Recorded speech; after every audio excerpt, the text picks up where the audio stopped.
Welcome to Sacred Caregiving and welcome to 2026.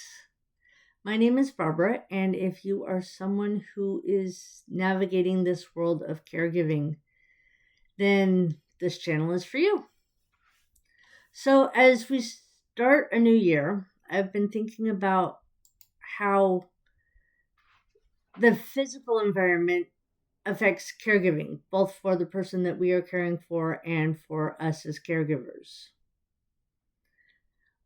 What inspired this was that recently I had some friends who moved their relatives into their home, including someone who uses a wheelchair. My friends cleared a path so that the person in the wheelchair could get around the common spaces, but they quickly realized that the house itself wasn't truly handicapped accessible or ADA compliant. And for the difference between those two, I will put a link down in the description of a video that I did explaining that. And this is a situation that many caregivers face. Because whether you're caring for the person in their own home or whether you're caring for the person in your home, not everyone owns their own home. Many people rent. And those that do own their own home can't always afford to completely remodel a house to make it accessible. So then what do you do? Well, I'll give you the example of when my mom was using her wheeled walker and when my grandma was using her wheeled walker. Now, my mom and I lived in a condominium in California. And we had a neighbor above us and a neighbor beside us. And since it was a condominium, you couldn't make any permanent changes to the structure of the condominium. So 500 square feet. And at one point when my mom was even just on her wheeled walker, we had to move furniture. We had in such a way that she could navigate around with her wheeled walker. When she became bedbound in a hospital bed and was on an oxygen concentrator, we had to figure out how to navigate that space. But there were some simple things that we did long before that. Back when she had a knee replacement. And that turned out to be a blessing that we kept them, because as her diagnosis of breast cancer came about, then the things that we had put in place for her knee replacement became a godsend. So one of the things that we did, we put grab bars in the shower. We put a grab bar outside of the shower so that she could grab onto it and steady herself. We used an over-the-toilet commode, which is basically the only difference between an over-the-toilet commode and a bedside commode is the bedside commode has a bucket that slides underneath it that you can then slide out and empty.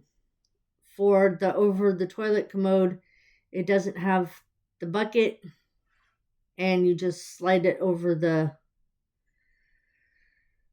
toilet seat itself and the person can go about their business, but then they have armrests, handles on either side that they can actually push themselves up off of the toilet. We had a bath bench and a handheld shower. Now, in the case of my mom, she did eventually get a hospital bed. But for my grandma, what my aunt found online was a simple bed rail that slid between the mattress and box springs and then had 2 feet that were just suction cups and the legs were adjustable so that it was steady.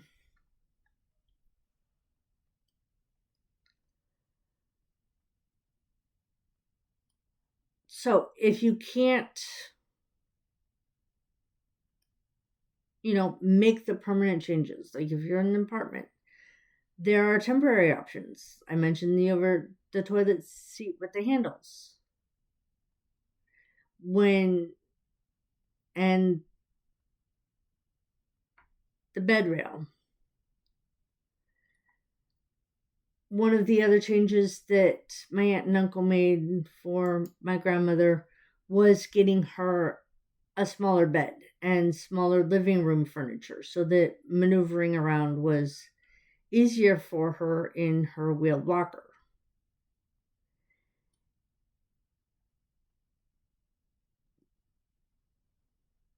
Now, here's where the courage comes in. The person you're caring for may not love the idea of changing their space. So go slowly. Explain why each change helps them stay safer and more independent. I know with my grandma, I often had to gently remind her to use a grab bar or sit on the shower bench. The point is,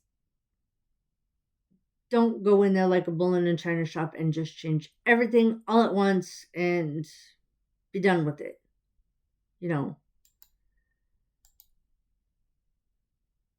Go slowly. Explain things. Have patience. And remember, every home is different. Some people live with clutter because it feels like a security blanket, while other people feel lighter when things are cleared out. I know I go back and forth between the two. There are some times that, like, having clutter in my house feels safer, and then I just get to a certain point and I want it gone, cleared out, and I feel lighter when it happens. But what matters is respecting the person's emotional connection with their space. Now, on the flip side, if you are bringing someone into your home, think about how to make it feel a little more familiar and comforting to them. For example, even with the hospital bed, both my grandma at the end and my mom both had hospital beds towards the end. And one of the things that made it feel a little more familiar to them was having a quilt that was on their regular bed be on their hospital bed. I know for, I believe, both my grandma and my mom, they had quilts on their bed that were made by my cousin Anna. And it made all the difference because it was something that was comforting for them. So, as you move into this new year, take a fresh look at the environment around you or the environment around the person that you are caring for. What can you change? What can you adapt? And what can you simply accept? Thank you for watching. Thank you for being a caregiver. It truly is sacred work. And I will see you in the next video.